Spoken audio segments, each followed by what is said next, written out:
the enemy of helping probabilistic forecast being used more and better in practice is the fact that people don't understand how you go from a probabilistic forecast to a decision that is better than if you had used a deterministic forecast. And if they don't understand, they don't accept it. I say, okay, what's the uncertainty? What's the uncertain parameter? Can I model it? How would I model it? Do I understand the impact of the uncertainty? Can I write it as a utility function?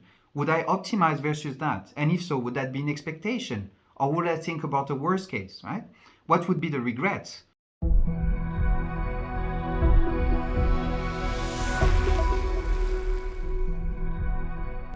Welcome back to Lokad TV. I'm your host Conor, and as always, I'm joined by Lokad founder Joannes Vermorel. Joining us today is Pierre Pinson. He's the editor-in-chief at the International Journal of Forecasting and chief scientist at Halfspace. And today he's going to talk to us about multiple interesting applications of probabilistic forecasting. Pierre, welcome to Lokad. Nice to meet you. Thanks for having me today. Yep, and thank you very much for joining us. We're both very excited to have you. Now, Pierre, I actually give a very, very brief introduction there. You actually have quite an expansive CV. So first of all, could you give everyone a glimpse into your background, what it is you do? Because I know you're involved in multiple projects in multiple fields. Yes, so thanks very much. So first of all, I'm a professor right now at Imperial College in London. I'm heading a chair that focuses on data-centric design engineering. So that sounds a bit funny maybe, but as we have more and more data flowing these days, we have to generate value from data. And that's the aim of my research and my teaching. Obviously, one of the most interesting and first application we think of with data is forecasting. So it's something I've been doing for the last 20 years. And as you were saying, I've been focusing on different type of application areas, mainly energy, because there's so much forecasting that's relevant and needed for energy today, but also for logistics, business analytics, etc., etc. Loads of interesting fields there and a lot of overlap with what we want to do. So first of all, how did you get into probabilistic forecasting? So I never wanted to do probabilistic forecasting in the first place, I must confess. I was very interested in the weather and renewable energy, and I was offered to do a PhD on forecasting for renewables, for wind farms, how much the wind farms are going to produce tomorrow. And the thing is, a forecast are always wrong. And my PhD supervisor said, well, we would like to know how wrong they are, but it should not just be one metric, right? Like forecasts are this good or this bad on average. We would like to know right now, looking towards tomorrow, is my forecast going to be good or not? And that's how I drifted towards probabilistic forecasting, because then you have this idea conditional to what I know today, right? And projecting myself tomorrow. How can I describe somehow the uncertainty of what may happen and tell maybe what's the most likely outcome, what's the expected outcome, and what would be maybe some interval for what may happen. Well, that's interesting, and I'm going to come to you, Joannes, in a moment about this. But when you talk about what makes a good forecast in meteorology, what metrics do you use to gauge the effectiveness? It can't just be, well, it didn't rain today, therefore it was 100% accurate. Like, what are the metrics for that? Yeah, but that's where it's actually a science in itself, how to assess a forecast and decide if it was a good forecast or not. So in principle, when you have forecast for a continuous variable, so let's say, wind speed, temperature, etc., we think of forecast quality as related to a distance between, what you predicted and what really happened. And then there are different ways to massage this distance. You take a sum of squared distances or squared errors. You can look at the average of the absolute difference between the two, etc., etc. So there are a lot of metrics, right, that tell how good a forecast is or is not. The problem is it's just a number, right? So if I tell you on average my forecast is wrong of 2, you say, okay, great, but does that make a good or bad forecast for me, for my application? And that's very often been the issue through the last decades of development in forecasting, is that we need to link the forecast quality, so how good you are in terms of this distance, and forecast value, how good it's going to be if I use this forecast for my decision-making problem. Any similarities there with how we approach it? That's very interesting, because Lokad, we came to probabilistic forecast, although through a completely different route. And what you describe is actually much closer to, I would say, the educated opinion that I gained after a few years as opposed to the starting point. My initial take was something much more mundane. It was the fact that actually we were, if we were forecasting many things in supply chains, we would just forecast zeros.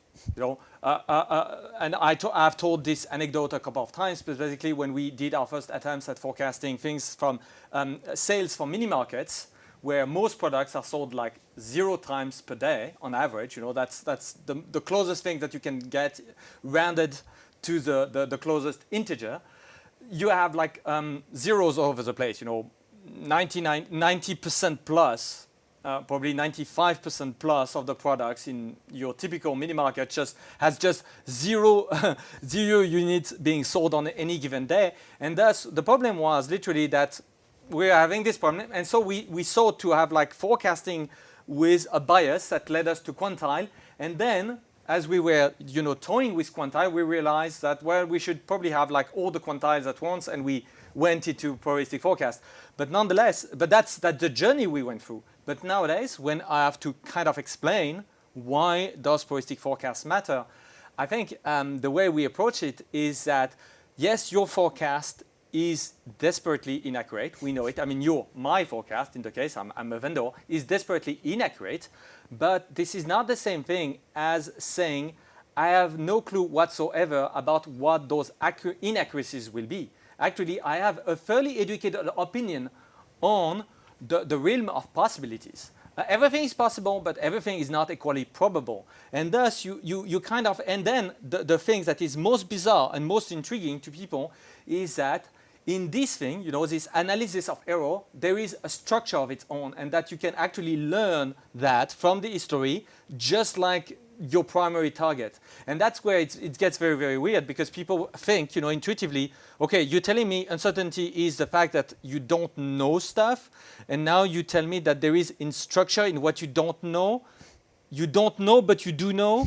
That sounds so confused, you know, this sort of line of thinking.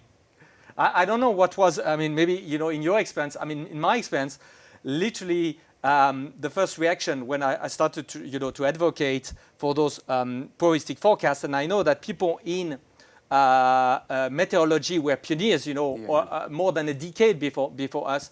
The basic reaction that I got from my prospects were, so now you're telling me that no matter what happened, You're never wrong. you will never be wrong, because your forecast will tell me, you know what, there was like a chance for this to happen. So it's like the ultimate, you know, defense mechanism for the vendor, where no matter what happens, you know, I've covered my back. What was the initial reaction? I mean, maybe of, you know, the wider circles around this idea? So first, it's a very good set of anecdotes that you have, but you could turn it the other way around. It's something I teach my students, or I discuss with my junior collaborators when they get into this field.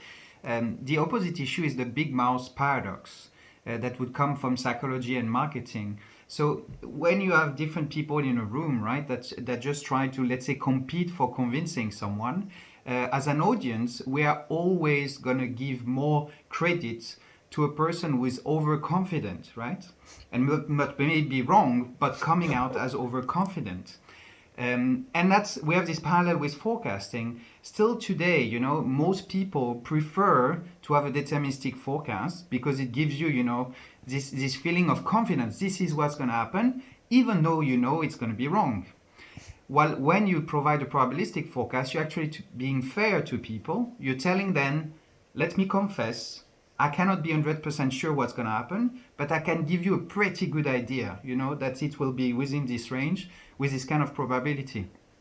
So by confessing, you know, you cannot be exact, but by being fair and transparent that you know what's going to happen, you're actually being more transparent, right? Possibly better in terms of forecast quality. But on the other side, people, they have to accept it, right?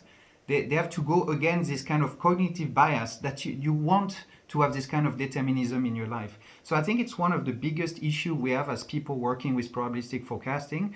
We have to somehow let people accept that they have to relax with this idea that they want this single point, to be informative and true, hopefully. And they have to embrace the fact that as long as you can quantify uncertainty and use it in decision making, actually it's going to be better. You can only do better. Yeah, and that's very interesting. You see, this perspective that you get, that you're giving about this idea of admitting your own weakness. Because if you go back a century and a half, in time, Claude Bernard, who invented basically the witness experiment, the idea of having a control experiment with two experiments, the one of interest and the witness. In his book, what is very interesting is that he made an entire case against the usage of statistics and probabilities, and his point is actually very well made. It is, and it goes back to the sort of sciences that people were struggling with 1 century and a half ago. His point, the point of Claude Bernard against statistics or probabilities, is that if you have something that varies, it just means that you have like a bad experiment. You don't control the stuff enough. And so he was in the field of medicine. He was saying, this thing is not chance. If you give this amount of glucose to these mice, it is not enough, and it will die every single time. And if some mice survive and some die, actually there is a third variable, maybe it's different breeds or whatever, that explain that. So basically he was saying he was against the idea of using statistics and probabilities, because in his perspective it was an admission of having an incomplete understanding, of being essentially like a lazy scientist. You're not doing your job. You're just doing some kind that is half-baked, and thus you have stuff that you can't explain, but you should. And so you end up with those fancy statistics that are just an excuse for your own inadequacies at actually figuring it out. So and you see, that's a bit with the overconfidence. What is your perspective on the objection of that? Because at a very deep level, I think that this objection is actually very, very, very, very valid in a sense. There are entire fields where, let's say, kinetics, studies of movements in physics, people would think, why do you need any statistics? We can compute anything with any arbitrary degree of precision.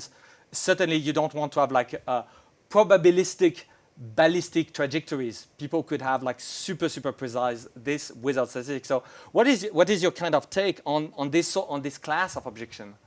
First, I agree it's true for certain set of problems where it's only relying on the laws of physics. It's a very controlled environment.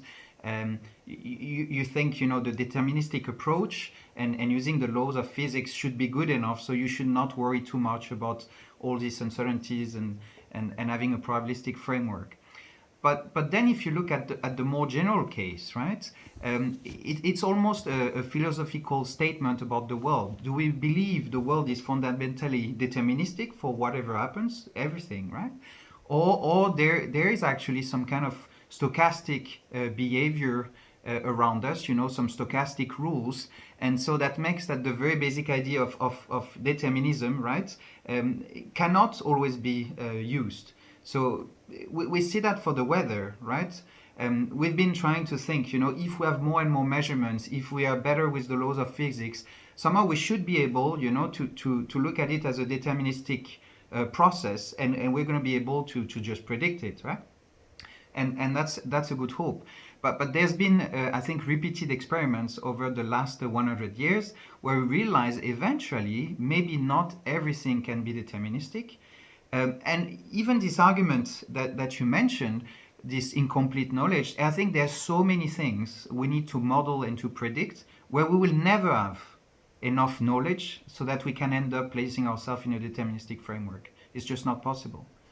Well, if I could just jump in at that point, because a question I wanted to ask a moment ago was it's sort of to stitch together the idea of business and meteorology, because there's an interesting bridge between these 2 points, especially given your background, Pierre, because again, you have business and meteorological experience. So presumably you found yourself in a room where you've applied probabilistic forecasting to a business problem, maybe encountered some degree of resistance, like, oh, I don't want to use probabilistic forecasting, that's the dark arts. But that exact same person 10 seconds later takes out their iPhone and says, oh, 60% chance it'll rain later.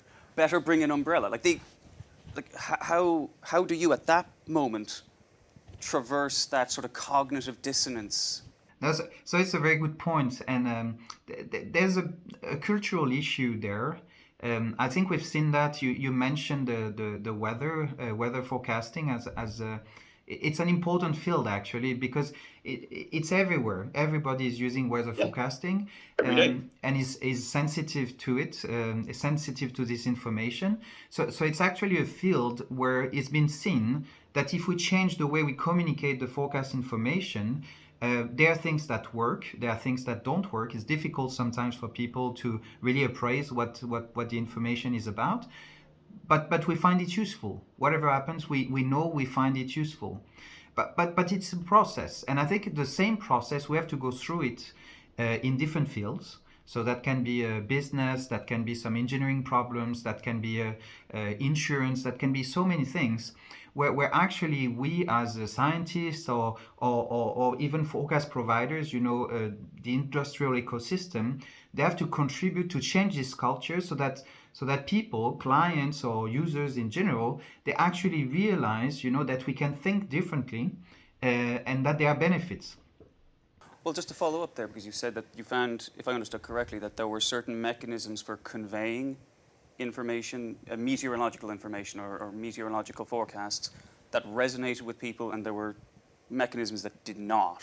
Could you expand on that a bit more, please? Or give it perhaps an example so people can understand? Yes, so there have been different studies made by psychologists working with weather forecasters.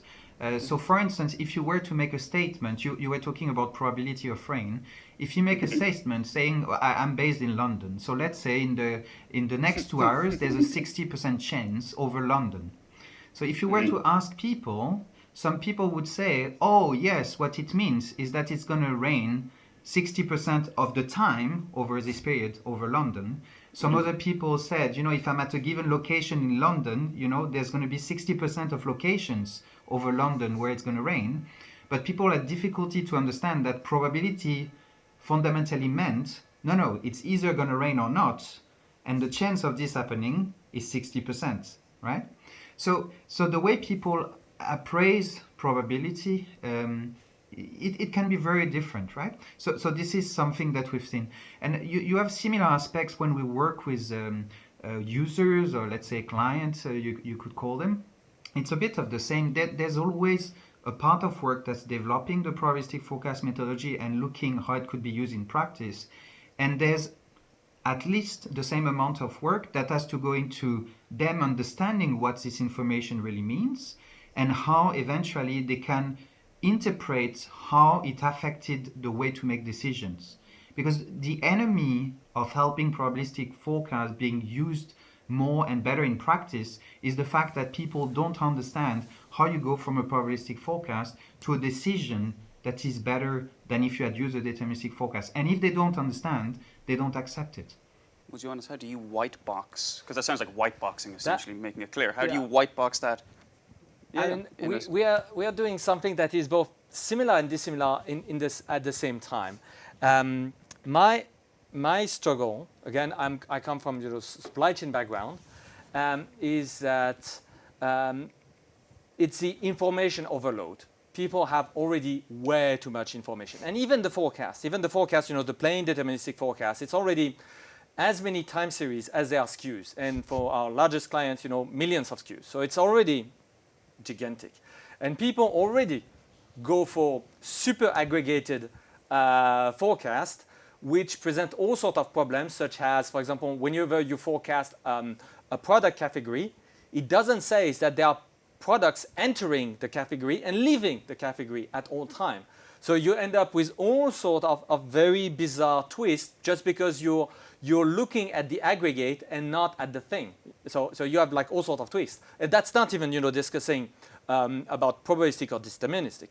But then when you go into the realm of probabilistic, it gets suddenly, I would say, 2 orders of magnitude worse. You end up with for every data point, you have now like a histogram. And that can even be worse if you start thinking, high dimensional, where you're thinking about your I would say, your cross variables, probabilities and whatnot. And yeah. So bottom line is that initially we tried to have like better visualization and better stuff. But in the end, we kind of converge, and I would not claim that it's, the solution. It's a solution. I'm not even sure that it's like a very good solution, but it's just a solution, which is to from the user perspective, remove entirely those probabilities. So we have decisions that are built on probabilities. The probabilities are entirely removed, and they are transformed into risk assessment expressed in euros or dollars or pounds. So we tell them, you want to do that, the risk of overstock is this. The risk of stock out at the same time, so you can have both at the same time, a risk of overstock and a risk of stock out at the same time. And the overstock is that much, the stock out is that much, etc., etc. So basically, we turn that into maybe half a dozen of I would say, perspective in risk, classes of risk, and quantified. And obviously, the mechanism to quantify the mass of risk, etc., is a probabilistic forecast that the plumbing. But I would say I've kind of gave up. I kind of gave up, but it's maybe into with my clients. I mean, sometimes when they have like teams of data scientists, they love this sort of things. But with, I would say, the supply chain expert who is incredibly competent on supply chain, but not necessarily as much versed into probabilities, it is very difficult to pique their interest in that just due to the information overload that is just immense. And where, I mean, very quickly, those managers have to assess, is those, chart, histograms, whatnot, even worth my time looking at them? And that's a very, very tough selling point whenever you start talking to people who value their time highly. Agreed. I totally agree. There are very different trajectories. As you mentioned, there are different ways one could try to consider this issue of information overload. I totally agree with your strategy here. I think trying to somehow have this automated decision making, right, or suggesting optimal decision, having understood the cost loss ratio of the user, etc., etc. It's something good. And again, they have to understand how you got there and why they should trust it in the first place.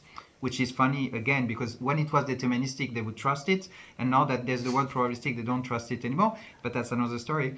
And then, as you said, the beauty normally of having the probabilistic information is that you can give this extra layer of very basic assessments, risk assessments, which is somehow what they really want when they say we accept probabilistic, right?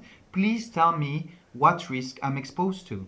So this is kind of the simplest type of information you can provide that gives the benefits of probabilistic forecasting without this information overload that you mentioned. So I actually think it's a very good strategy.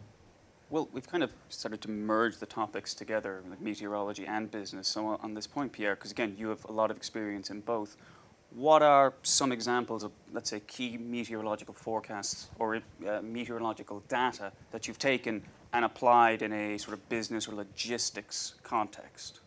I mean, the weather forecasting information that you may want to use as input to decision making, eventually, there's very few variables that are extremely important, and then there's the importance of the variable decrease rapidly.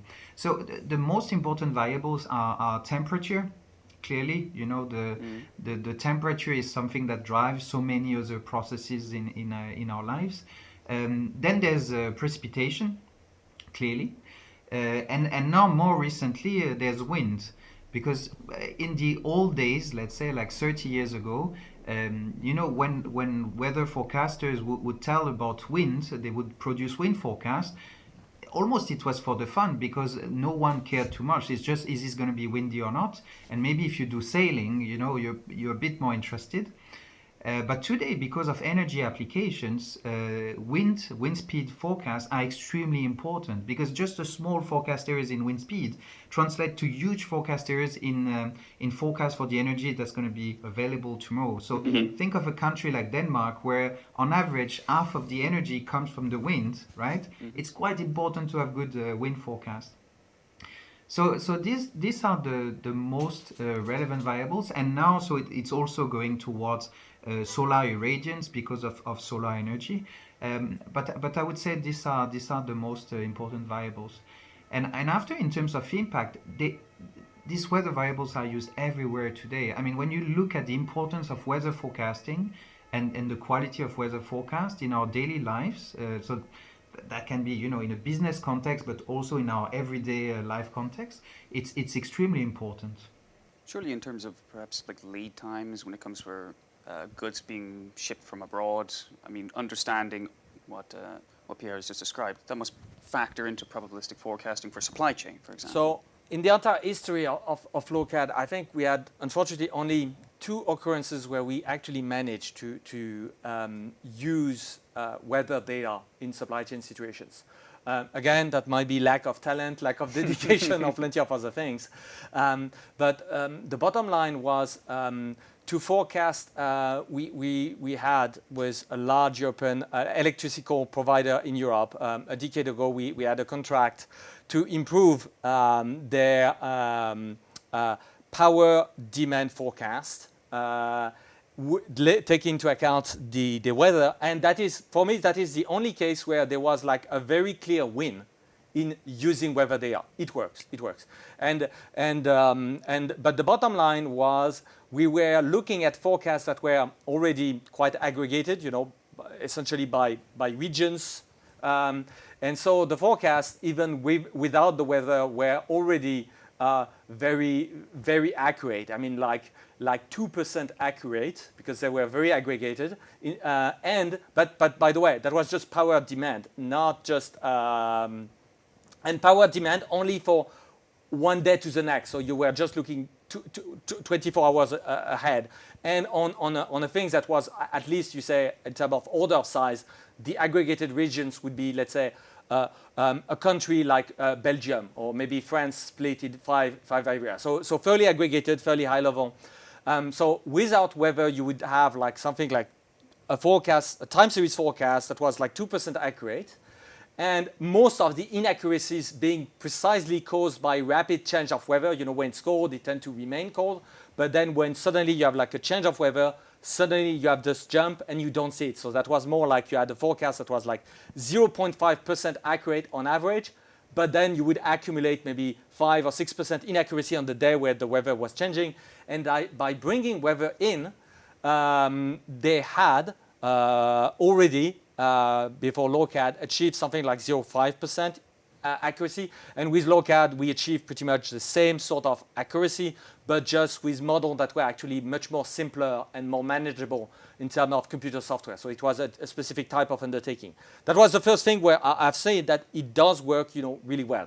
The second one was with FMCG brands who wanted to basically forecast essentially surge of demand using the forecast.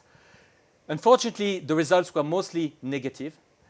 What worked very well was, and I'm not going to give the name of the brand, but if I just give something that illustrates that was, let's say it was an ice cream vendor, and they just wanted to know what was working very well was after the fact, after the summer, the question was, did we sell more ice cream because it was very hot, or because the marketing promotion was very good? So that as I would say, as a post-mortem technique to explain stuff, it was working very well. To predict, the problem was that the lead times that are involved in most supply chain situations, let's say you produce ice creams, your problem is that you have to order your raw materials, you have to prepare, you know, to prepare stuff ahead of time, and your production schedule and everything is like something like maybe 6 weeks in advance. And so it is beyond the point where the accuracy of weather forecasts, you tend to revert to the seasonal average, which are very good, but they are not. They don't tell you something that is sufficiently better compared to the seasonal average, so that you can really change your decision. So that was my experience. But again, it's not. You should not. I would say confuse the absence of evidence with the evidence of absence. You know, it's so my point was it proved to be incredibly difficult. We tried numerous times. We had very few. All in all, we had very few successes. But the interesting thing is that it proves very educational in many, I would say, in many ways. Well, Pierre, when it comes to applying probabilistic forecasting in a meteorological context, how does that translate to applying it into a logistics or business context? I mean, in terms of differences, constraints, how you reconcile those constraints, is it a very similar process, or if it differs, how exactly? So, I mean, one of the main issue that is key when we think of the different applications, so it can be meteorology or weather sensitive and others, it's even the type of forecast products, you know, the type of forecast product that is useful as input to decision making.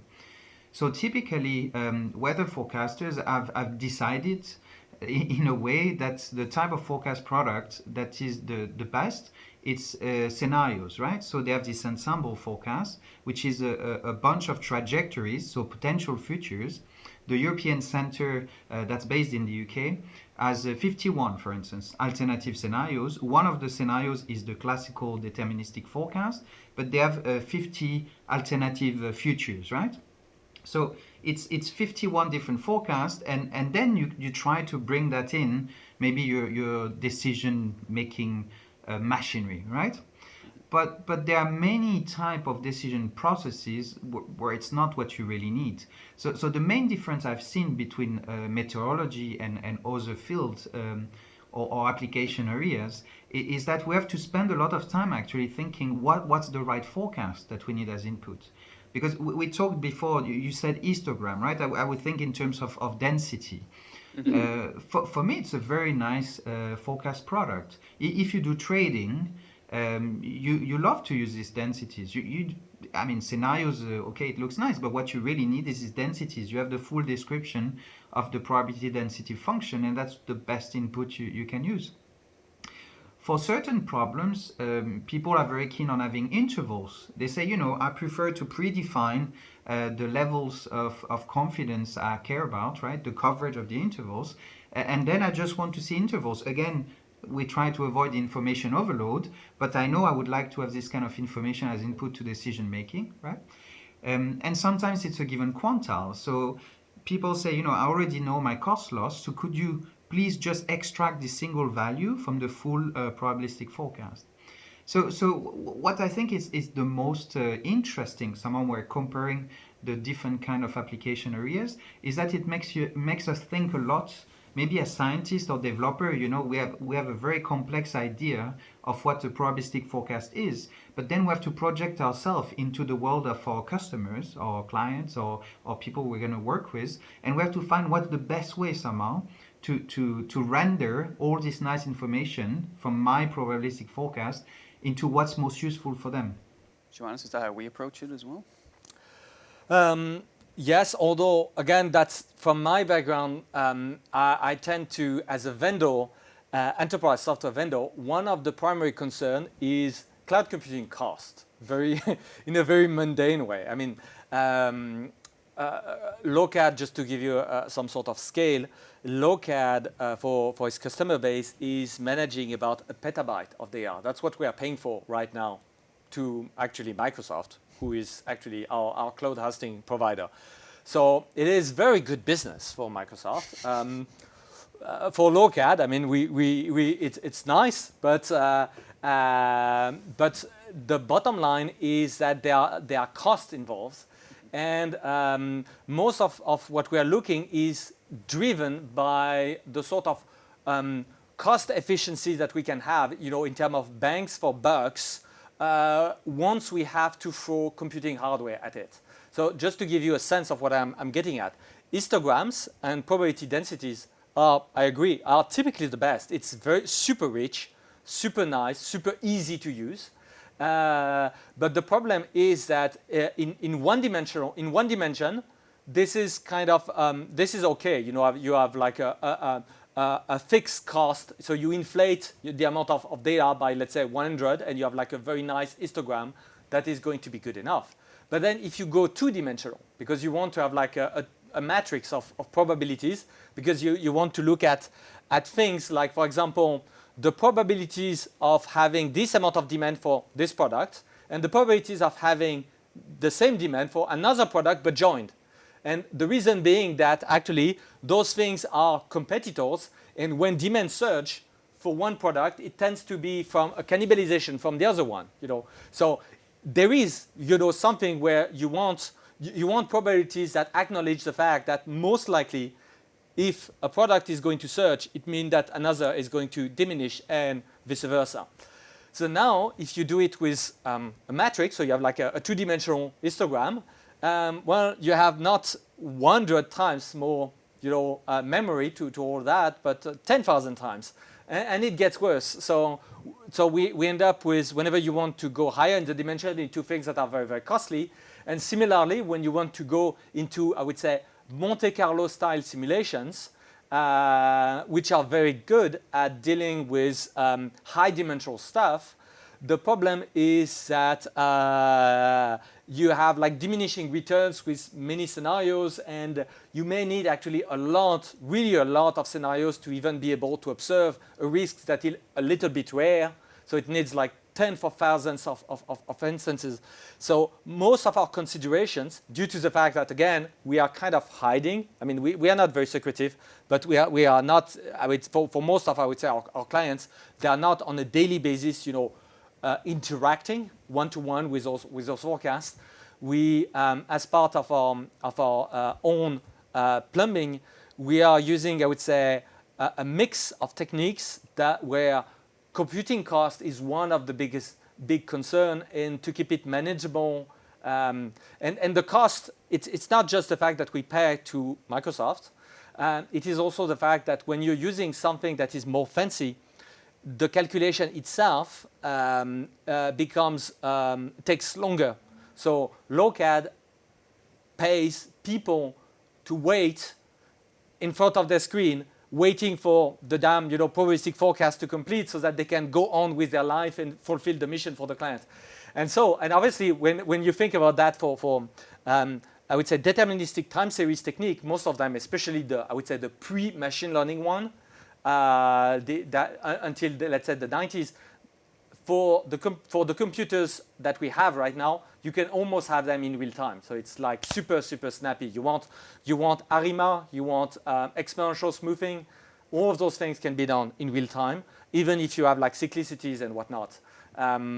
But if you go for something like super fancy, like a very deep learning network, this sort of things can take hours to train, and that for us there is a lot of costs that are involved. So from our perspective, what tends to dominate is the practicality of it, and that's a big concern.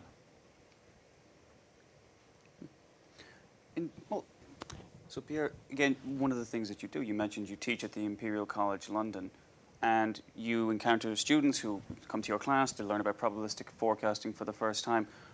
With people who already have a background in maths and are already sort of sold on the concept of embracing uncertainty, what in your experience tends to be the biggest challenge that they have in terms of learning these skills, following your lead, essentially? Yeah, so in terms of teaching forecasting, I've done that more while I was based in Denmark, with a lot of focus on energy, actually. I think the problems are always the same. So one of the first problems is what we heard before. It's about accepting it, right? Why would I go probabilistic in the first place? And so I have to say that normally I spend quite a lot of time in describing problems, decision-making problems, and showing to the students that you can only make better decisions if you go probabilistic, right? Because I think it's something very important for So if you're a developer or a user of forecast, a client, on both sides, it's very important to understand that, right? That you can only do better if you go probabilistic. So yeah, it's not even it's going to cost you something, right? If you embrace it, it's going to go better. But it takes a lot of work to convince yourself and to realize and understand why also. Because if you don't understand why it would be better, maybe also you're going to have difficulties accepting it. So typically we spend quite a lot of time doing that. And then I want them to understand that it's also not difficult to produce this forecast. You were mentioning some of these classical models, right? But you can think of it even in terms of basic random variables. If you want to make a probabilistic forecast for something that's Gaussian, when we're doing the classical point forecast, we're just predicting the mean. And now that we say, we want to go probabilistic, we only need to predict the variance on top, right? And then we have a full probabilistic forecast. So, and even if you don't want to go parametric, if you want to predict quantiles, you can actually use the same models as for a deterministic case. You just change the loss function in your training, and voila, you have a quantile forecast, right? So one important aspect is that I teach the students that it is not something that is like orders of magnitude of more complexity to learn and to handle, right? And the last part is verification, because we also discussed earlier, some people have this idea, oh, you take it easy now, right? Because if you go probabilistic, you could say whatever, and somehow you're going to tell me after you're never wrong, right? But there are some very rigorous framework for verifying probabilistic forecast and actually showing that those make sense. Your probabilities are correct, you're trying to concentrate information, etc., etc.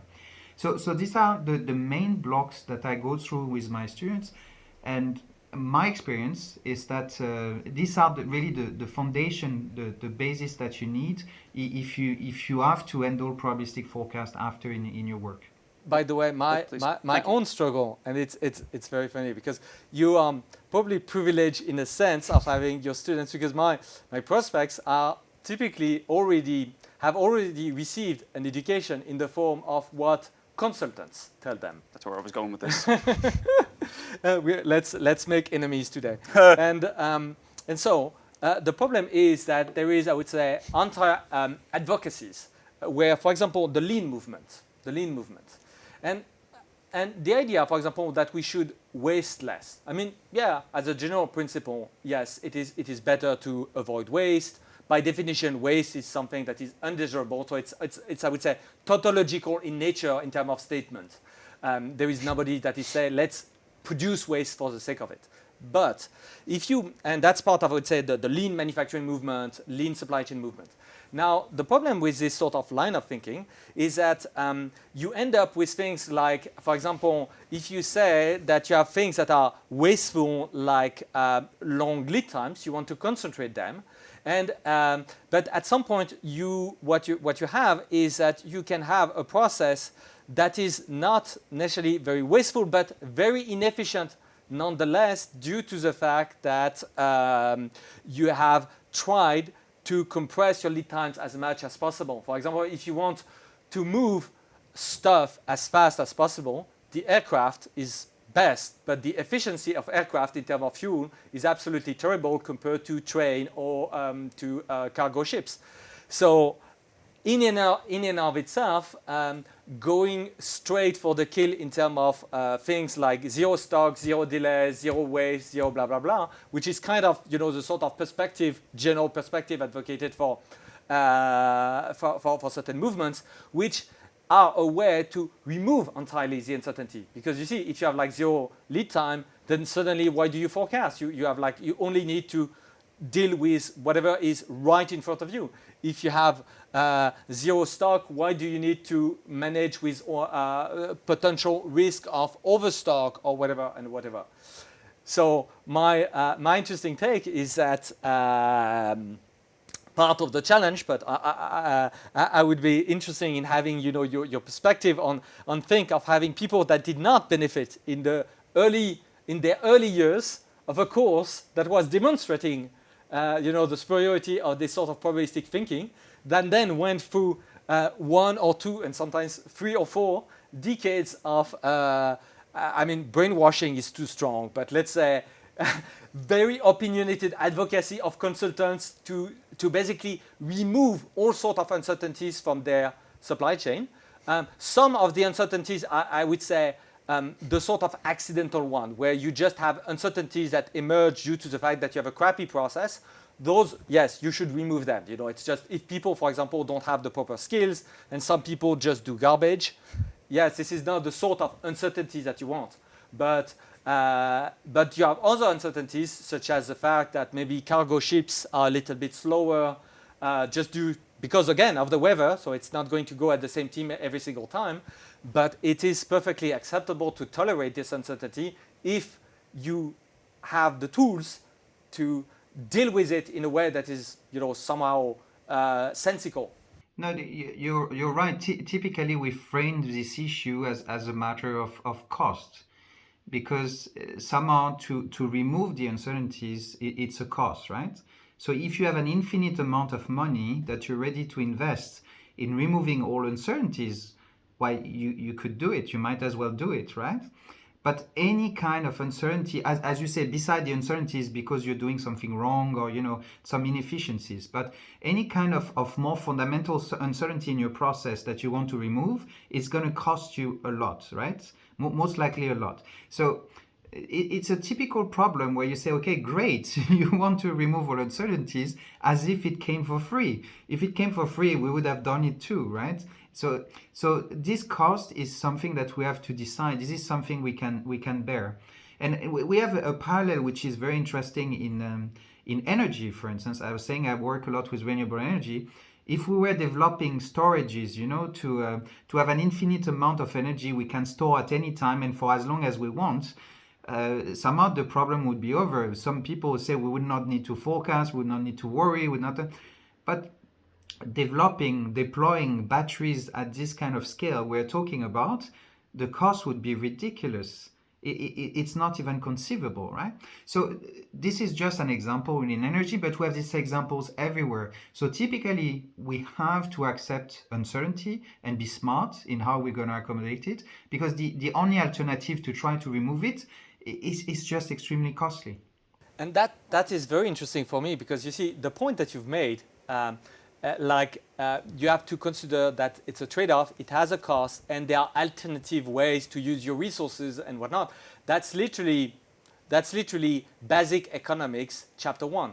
And I say that, you know, it's literally basic economics written by Thomas Sowell, chapter 1. That's literally you know, the book, the chapter 1. And that's very interesting. And I'm curious about that. What you think about it as a professor is that if I look at you know, forecasting in the classical sense, people were thinking at forecasting, you know, the deterministic forecast. I would say, for example, what Robert Hindman is doing, although in his later years of his career, he has also gone into what probabilistic forecast. In the traditional perspective is to have something where economics do not exist. You know, you do forecasting as a pure, I would say, applied mathematics thing, where you're working with a data structure that happens to be a time series that you extend.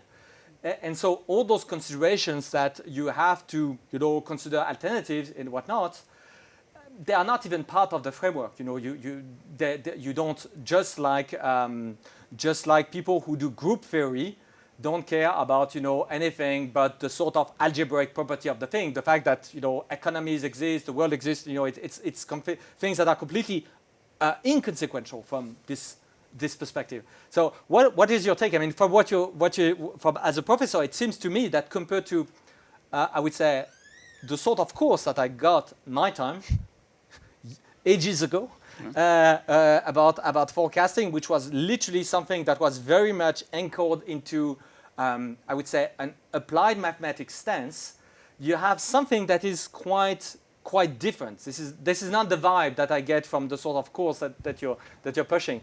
Can you maybe give us a little more on that? You know, as a professor, how you approach that as a field of knowledge, the sort of things that you put into your package.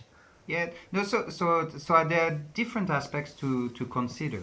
One aspect is historical and cultural. We discussed it early on. It's the fact that people want to live in a deterministic world. And so actually, I would say the first request or demand that was made to applied mathematician and statistician with this forecasting, it was a way to remove uncertainty. Because they were told, if you can tell me what's going to happen in the future, and it's in a single point value, right, this trajectory, and this trajectory is correct, there's no more uncertainty, right?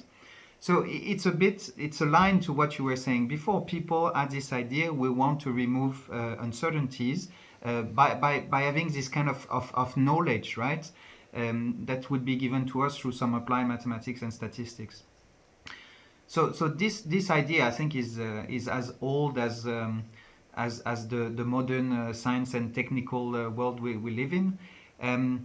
But then there's many areas of science and decision making. So think of operations research, the way it has developed over the last 60 years, where people have said, it's also a nice mathematical challenge, right? What would we do if we have to make decisions under uncertainty?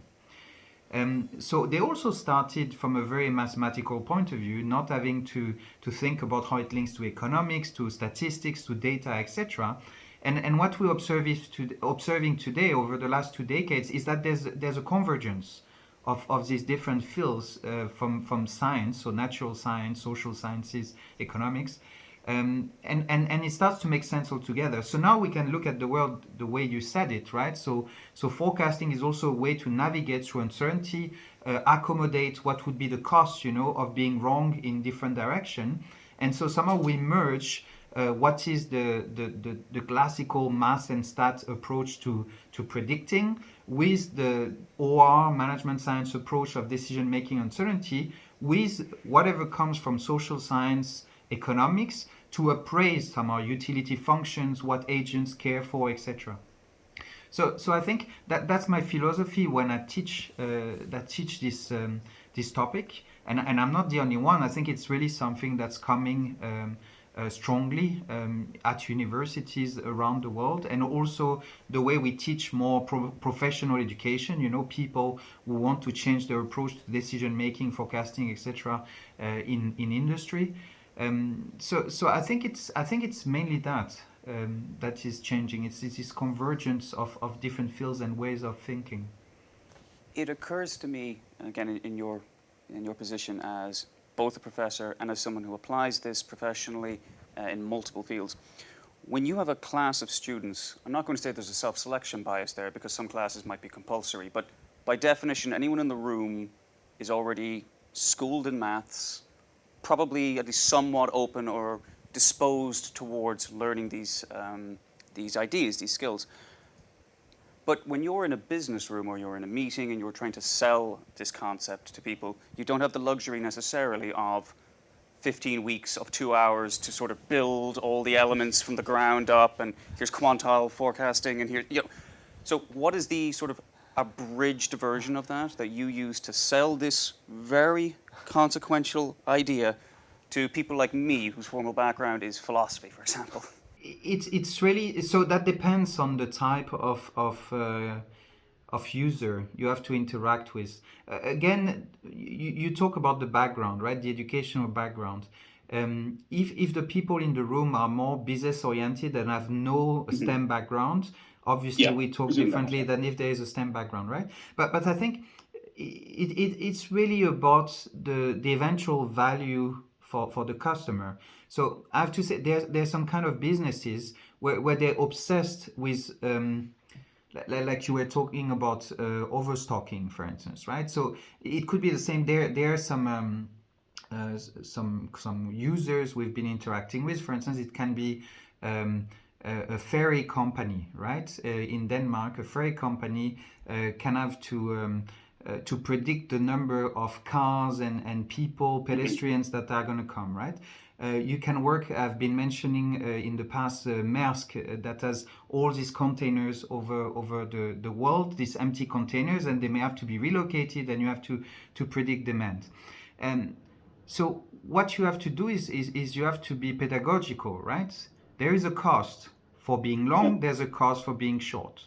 Depending on your business, please give me, we need maybe 2 hours to understand what these costs are, or even the perceived costs. It cannot be not monetary, but you take your reputation, or you're going to lose clients, etc., etc. Let's assess that, right?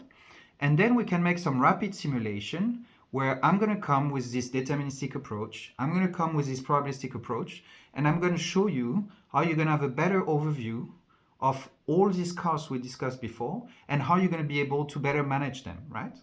So I can help you to improve in terms of efficiency. So it can be about money, it can be, managing your reputation, but I can also show you how you're going to be better appraising the risk, right? And I think many managers that are talented managers, they know how important that is, right?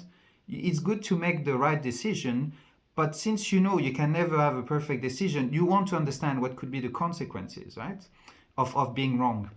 So I think you give them this kind of framework where you say, I'm going to help you do better, but I'm also going to give you more information so that you understand what you're navigating through, right? And I would say 90% of the time, it's enough as a way to convince them. And then there can be a few funny sides. Some people actually love the fact that probabilistic forecasts, they can look really cool. If you make a very nice river of blood fan chart, with lots of nice colors, even if you produce intervals, right? They believe, it's actually quite fun. But this is more of a side thing. Most of the people would not be convinced by this one. It's just as a byproduct, it can be cool. Bright colors and shiny things. That's what we need, Joannes. Bright colors. But by the way, in terms of the history of copyright infringement at Lokad, we have actually two notable events. One was more than a decade ago, there was a Chinese agency that did actually clone our website, which was kind of hilarious because it was in Chinese, but they had not entirely translated the website. So there was like tons of things that were completely nonsensical appearing on this website of a Chinese agency, where suddenly there was still the name of Lokad, that they had forgotten to remove stuff. So it was like a botched job.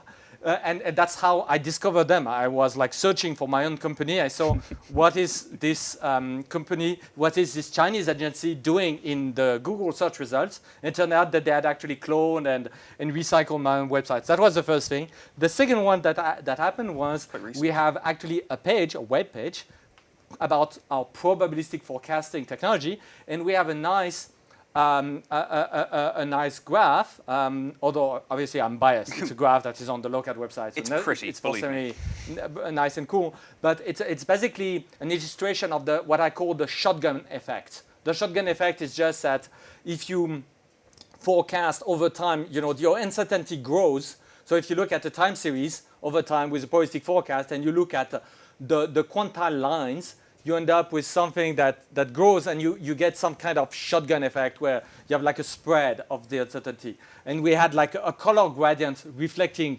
the bands of uncertainty. The boundaries between certain thresholds.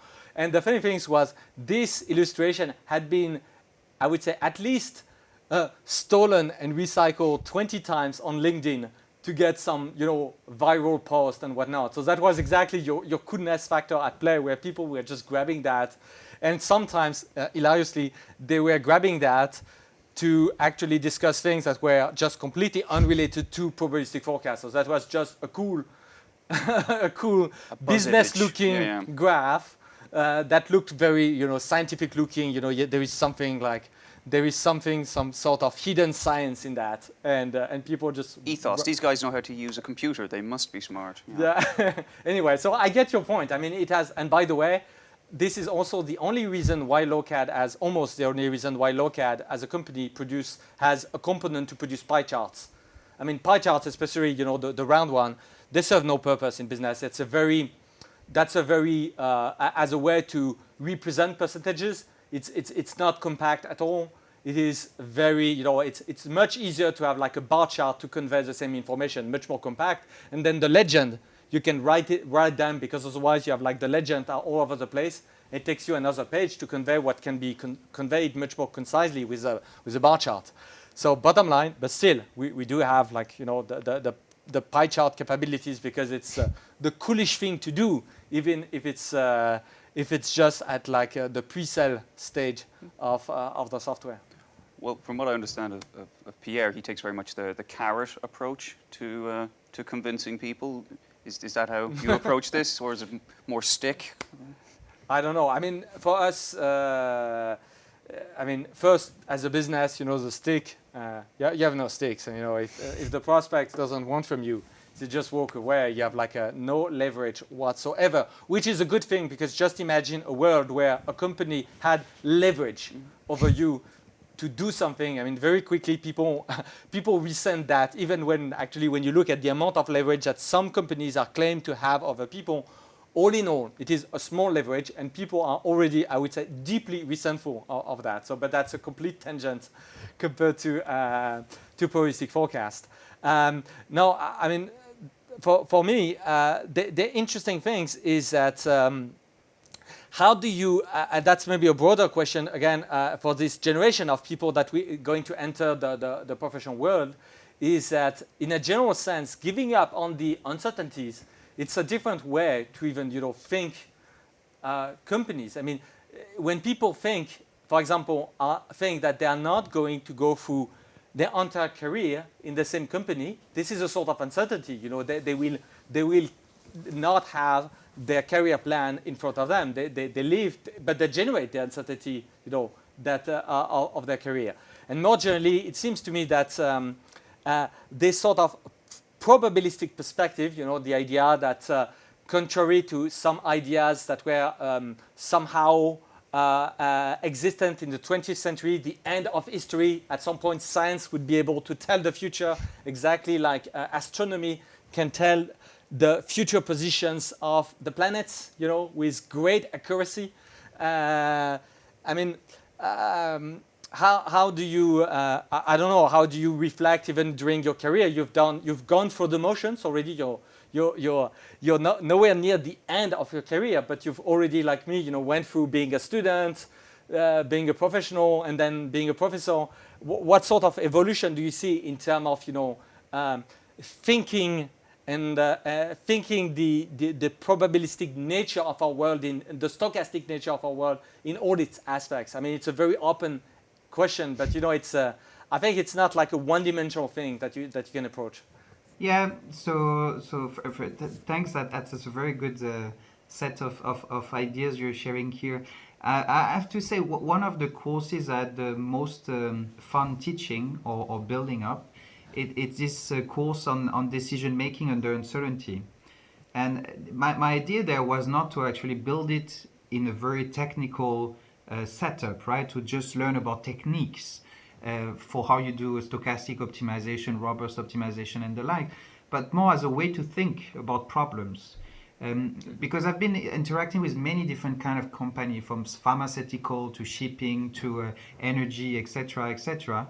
And I even worked on forecasting for real estate, the value of properties in the market.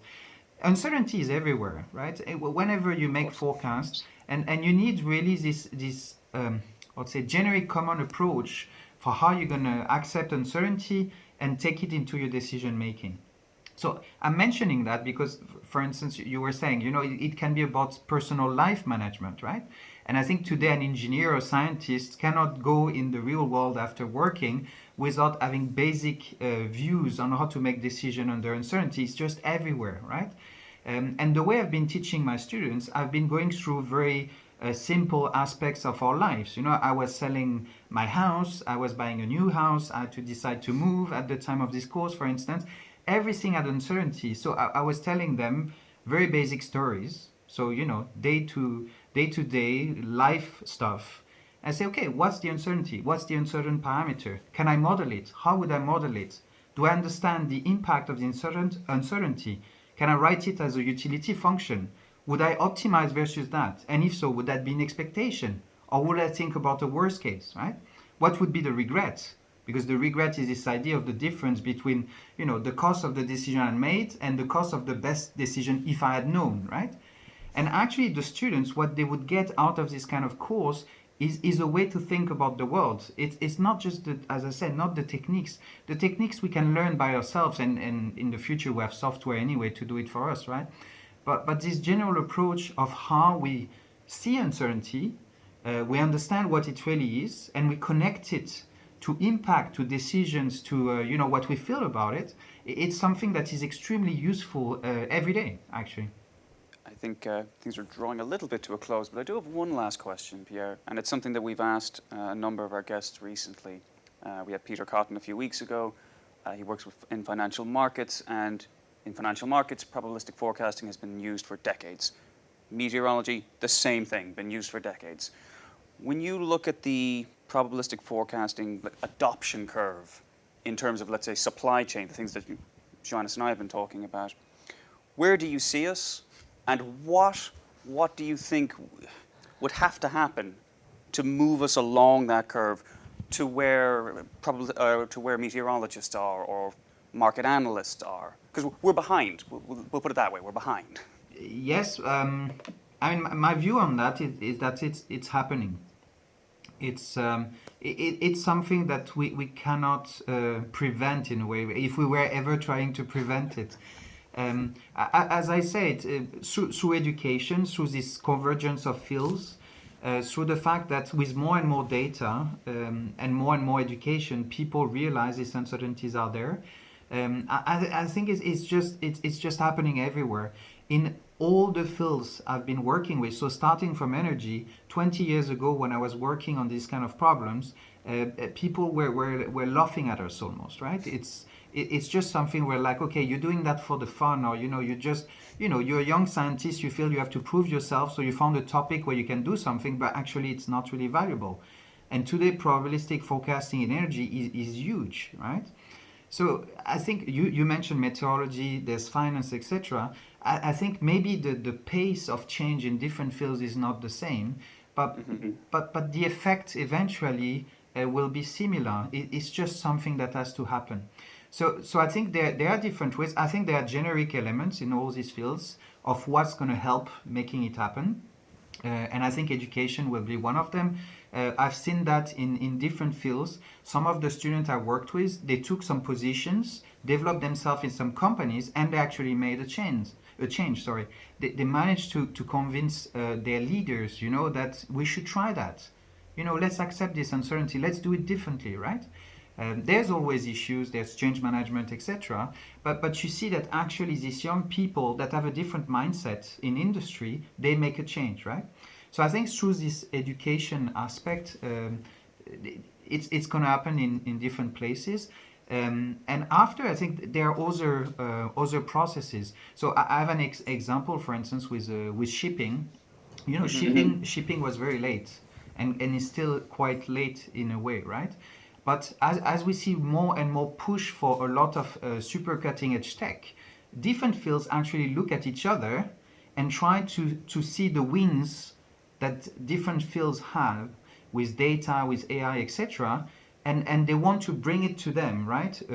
Maybe to show off, maybe because they see they could, make a change by bringing it in.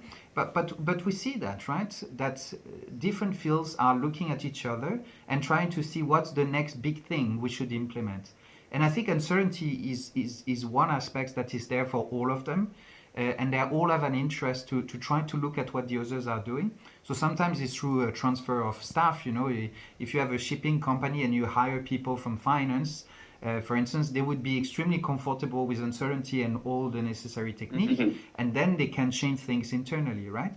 So I think the time scale, I cannot tell, but I would expect in the coming 2 decades, there are many fields where things are going to change fundamentally because they will embrace all these aspects of how they are better with uncertainty. Joannes, are you as sanguine as that? A 2-decade time horizon? I'm more thinking of like a century, but we're optimists at Lokad, Pierre. You see, I mean, if I look at history, for example, this person, Claude Bernard, who is considered as one of the founding fathers of modern medicine, he spent almost, it's literally the battle of almost the entire 19th century to come to an agreement that modern medicine had to be had to use chemistry as an auxiliary science. So it was just that the idea that it took a century for people to admit that chemistry was something that if you know nothing of chemistry, you cannot be a very competent physician. I mean, obviously, nowadays, I mean, this is absolutely obvious. People would even have like basic measurement. One of the first things that people would check is your oxygen level in your blood and whatnot. I mean, this is such a basic knowledge that we forgot that during the 19th century, there was like an entire movement that says this thing, chemistry, is like the new cool kid of the corner that is absolutely relevant. We don't need that. The proof is I am a grand professor, and you know what? I know nothing of chemistry, and yet I am recognized as one of the authority of the field, which proves that obviously chemistry is relevant. It took a century to do that, and in this story of ideas, you know, even things that feels like very, very basic, like not having your own power plant at home. You know, your power generation, to not have your power generation, just delegate power generation electricity from to third parties. Even that, it took almost like 50 years to come to completion. People, for a long period of time, companies and even individuals were generating the electricity themselves at the end of the 19th century. So my take is that, I mean, if we can do it, thanks to, you know, professors, brilliant professors like you in 2 decades, that would be a massive accomplishment. I think, you know, despite usually I see that innovation happens way faster than what people can, you know, embrace. It just takes time. People have to be educated. And I forgot who said that. It was maybe Niels Bohr who said, you know, science progress one funeral at a time. There was this sort of things where, well, maybe in just a few years you can make fantastic progress, but then going through the motion and the ripples of this understanding takes seemingly forever. So 20 years, 100 years. We'll split the difference. 60, just about my lifetime. You know, as a professional forecaster, I know that it's much better to do forecasts like 100 years ahead. Why? Because, you know, I'm not going to be caught lying or doing like a bad forecast. So right now, I only make predictions that are like 100 years ahead. That's a very safe way to approach, you know, forecast. Well, that's quite a sales pitch. Thank you. Well, Pierre, as is customary, I'll throw the last word to you. Is there anything you want to share about probabilistic forecasting, be it in meteorology or anything really? It's up to you. Yeah, so first, thanks once again for having me for this discussion. I think we've covered a lot of interesting topics. We discussed a lot of applications. We didn't really discuss the mathematics, right? Which maybe not the most relevant part of the discussion. But just one thing I wanted to say to close is that there's also, talking about the 100 years ahead, there's a lot of interesting things happening in the mathematics behind forecasting technology, right? So we've been discussing verification, how we can assess if forecasts are good or not. When we go probabilistic, it's not that obvious anymore, right? But we need that, it's key. Then there's all these aspects of how we are better at forecasting. So designing a machinery. We've heard before, you know, you can have millions of time series in parallel today, and it doesn't make sense to try to develop a model for each of them, right? But it doesn't make sense to only have a single model for millions of time series too. So we always have new challenges in terms of applied mathematics, and there are lots of really good brains, young people, more experienced people these days that are developing this science and technology for the future.